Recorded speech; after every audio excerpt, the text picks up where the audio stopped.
Oke, kita membuat tutorial untuk mereset ulang kedipan oli yang di sepeda motor NMAX. Pertama kita harus menekan select, kita posisi trip. Oke, setelah itu kita menekan tombol reset dengan menekan pendam. Setelah kolimeternya berkedip, kita tekan lagi selectnya.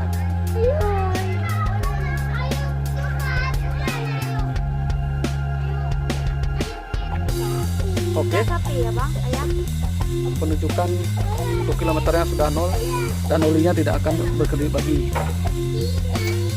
Posisikan ke semula pada posisi auto. Oke, sekian, terima kasih. Assalamualaikum warahmatullahi wabarakatuh.